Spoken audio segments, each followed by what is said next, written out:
नमस्कार, मैं नेहा स्वागत करती हूँ आपका न्यूज़ रांची मेल में। और इस वक्त हमारे साथ मौजूद है कांग्रेस के प्रदेश अध्यक्ष राजेश ठाकुर जी, जिनसे हम जानेंगे कि आज इन्होंने एक प्रेस कॉन्फ्रेंस वार्ता कर कहा कि महंगाई को लेकर आप कल राजभवन के समक्ष धरना प्रदर्शन करेंगे। क्या कुछ है सर महंगाई को लेकर? देखिए, जो महंगाई की हालत बनी हुई है, जो पूरे देश में महंगाई चरम पर है और लोग त्राहिमाम कर रहे हैं। सिलेंडर को जब स्मृति ईरानी से जोड़ के देखा जाने लगा, तब प्रधानमंत्री जी को ख्याल आता है कि 200 रुपये की कमी कर देनी चाहिए। प्रधानमंत्री जी को तब ख्याल आता है जब इंडिया की तीसरी बैठक होने वाली है, तो उससे पहले ख्याल आता है कि 200 रुपये कम कर देनी चाहिए। 5 राज्यों में चुनाव है, तो उससे पहले ख्याल आता है कि 200 रुपये सिलेंडर की कीमतों में कमी कर देनी चाहिए। सिर्फ और सिर्फ घबराहट में इस तरह के निर्णय ले रहे हैं और 200 रुपये की राहत दे करके फिर 400 रुपये आगे लूटने की योजना बना रहे हैं। पहले लूटते हैं, फिर छूट देते हैं। तो कहीं ना कहीं राखी की ये बोला गया हो? नहीं, निश्चित रूप से जब इस तरह की बात करते हैं तो ये लोग राखी की सौगात बताते हैं जी। कि भाई रक्षाबंधन पर बहनों को दिया सौगात। सच्चाई तो ये है कि मणिपुर की बहनों को आपने क्या दिया? पहलवान जो बहनें थीं उनको आपने क्या दिया? जो उत्तर प्रदेश में बहनों के साथ घट रही है, मध्य प्रदेश में घट रही है, उनके साथ आपने क्या किया? उनके लिए क्या आपने 2 बोल बोले? क्या अब तक अपराधियों की सज़ा हुई?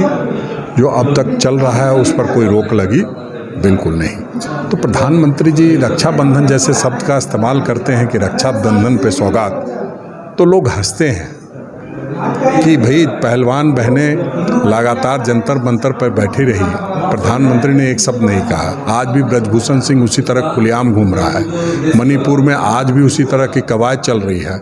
और जब वीडियो आता है, फुटेज आता है, तो देश का गृह मंत्री कहता है कि फुटेज बाद में मिला। अरे, आपकी एजेंसियां क्या कर रही थी? इसका मतलब आपको बहनों की परवाह नहीं है, सिर्फ आप बहनों का इस्तेमाल करना जानते हैं। उसके रक्षाबंधन का दिन है, तो उस दिन आप उसका इस्तेमाल करके आप सर, आज डुमरी चुनाव का आखिरी दिन है, क्या कुछ कहेंगे? देखिए, हमें बहुत कुछ कहने की ज़रूरत नहीं है। आज बाबूलाल मरांडी जी ने जो प्रेस कॉन्फ्रेंस करके बात कही है, उससे ये स्पष्ट हो गया है कि बाबूलाल मरांडी जी ने हार स्वीकार कर ली है।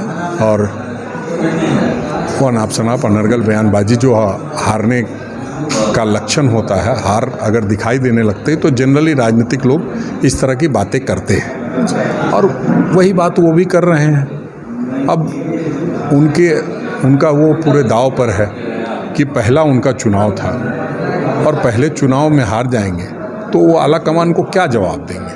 और जो भारतीय जनता पार्टी के नेता हैं, जो कार्यकर्ता हैं, जो उनमें एक अंदर में एक गुस्सा है कि हम लोगों ने लगातार पार्टी की सेवा की और आपने जो 14 वर्ष तक लगातार प्रधानमंत्री जी, मोदी जी, अमित शाह जी को अनाप शनाप उनके बारे में अनर्गल बयानबाजी करते रहे, वैसे व्यक्ति को बना दिया।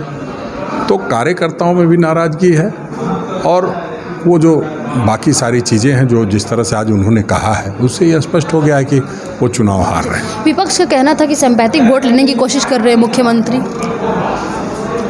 अब पता नहीं इनको समझ में आता है कि नहीं आता है, कौन सी राजनीति कर रहे हैं। सिंपैथी वोट नहीं होता है, सिंपैथी लोग होते हैं, लोगों का सिंपैथी मिलता है। अब उसको आप वोट भी कह सकते हैं।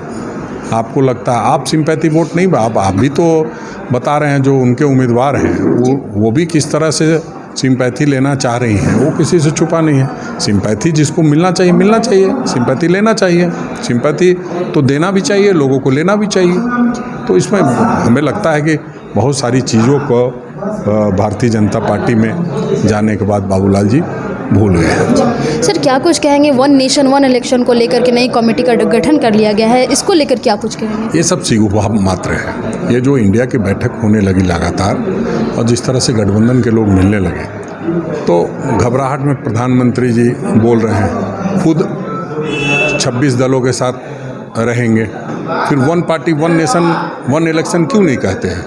वो तानाशाह वाली ये बातें हैं, इसको तानाशाह कह सकते हैं। तानाशाह जब कोई इस तरह की बात करता है तो एक अकेले की बात करता है, जबकि हम लोग 2 लोग नहीं मिलते हैं तो एक व्यक्ति का जन्म नहीं होता है। तो ऐसे में इस तरह की बातें करना बेतुकी तो लगती ही है, लेकिन ठीक है, अगर कोई वो प्रयास कर रहे हैं तो उनको करना चाहिए। क्या लगता है सर, ये देश के हित में है? नहीं, ये कैसे कह सकते हैं जब तक इस पर कोई चर्चा नहीं हो।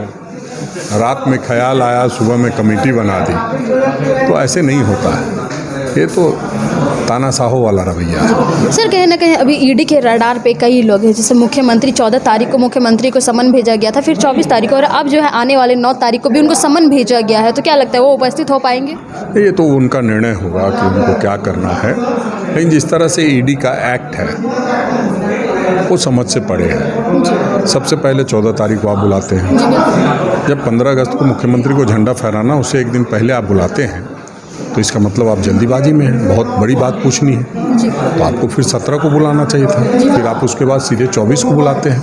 इससे ये स्पष्ट होता है कि आप राजनीतिक जो पॉलिटिकल मास्टर्स है उसके कहने पे आप काम कर रहे हैं, नहीं तो आप और फिर 24 के बाद सीधे 9 सितंबर को बुलाते हैं।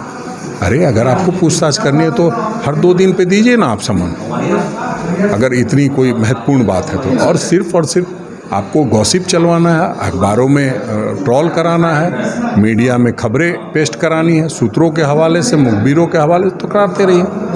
आप क्या है, ईडी की गोपनीयता इतने ही से समझ लीजिए कि ईडी को समन देना होता है कल, एक दिन पहले से अखबारों में चलने लगता है। इसका मतलब ईडी में कोई गोपनीयता नाम की चीज़ नहीं है।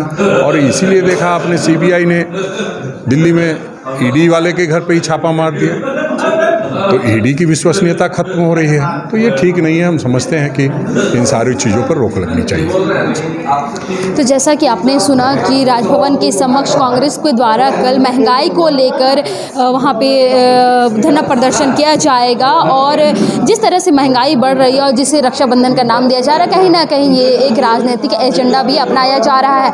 ऐसे ही ताज़ा तरीन खबरों के लिए बने रहे न्यूज़ रांची मेल के साथ, मैं रिपोर्टर नेहा।